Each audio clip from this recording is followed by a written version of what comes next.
¿Dónde están nuestros muertos? No sabemos nada. সালটা ১৯৮৭। দীর্ঘ রাজনৈতিক সংঘাতের পর আর্জেন্টিনায় গণতন্ত্র ফিরেছে বেশি দিন হয়নি। তীব্র অর্থনৈতিক সংকটে মানুষের তখন নাভিশ্বাস অবস্থা। এমন সময় দেশটির শান্ত শহর রোজারিওতে জন্ম হয় এমন এক শিশুর, যার হাতে বদলে গেছে বিশ্ব ফুটবলের ইতিহাস।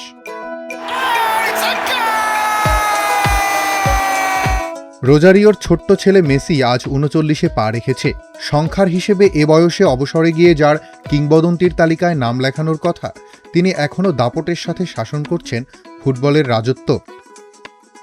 সেদিন অবসর ভেঙে ফিরে না আসলে আজ ১০ বছর পরও আমরা যে মহাকাব্যের মুখোমুখি হচ্ছি তার পাতা কবেই না ফুরিয়ে যেত। কিন্তু মেসি কোনো কিছুই ফুরিয়ে যেতে দেননি, বরং ফিরে আসার অনবদ্য গল্প রচনা করেছেন। মেসি জানেন বারবার হেরে যাওয়ার গল্পকে কিভাবে বিশ্বকাপ জয়ের উপন্যাসে রূপ দিতে হয়। মেসি জানেন কিভাবে স্বপ্নকে ধরে ফেলার পরও নতুন উদ্যমে ছুটে চলা যায়। ২ ম্যাচে ৫ গোল করে বিশ্বকাপের সব আলো নিজের করে নিয়েছেন।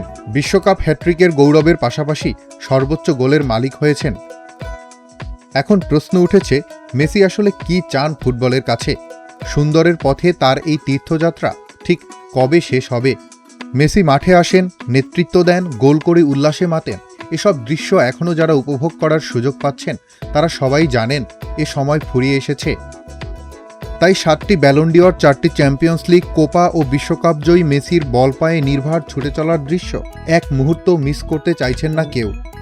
একটি আন্তর্জাতিক ট্রফির জন্য যে মেসিকে বারবার কাঁদতে হয়েছে, আজ তার ভাণ্ডারে কোনো কিছুর অভাব নেই। তবে ২০১৬ সালের অবসরের সিদ্ধান্তে অটল থাকলে ফুটবলের ইতিহাসকে যে অপূর্ণতার ভার বহন করতে হতো তা হয়তো কল্পনায়ও আনতে চাইবেন না ভক্তরা।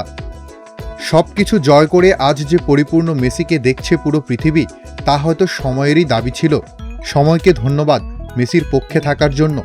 মেসিকে ধন্যবাদ কোটি মানুষের হৃদয়ের গভীর ক্ষত চিরতরে দূর করার জন্য। শুভ জন্মদিন সর্বকালের শ্রেষ্ঠ footballer Lionel Messi. Atiqur Rahman, আজকের পত্রিকা।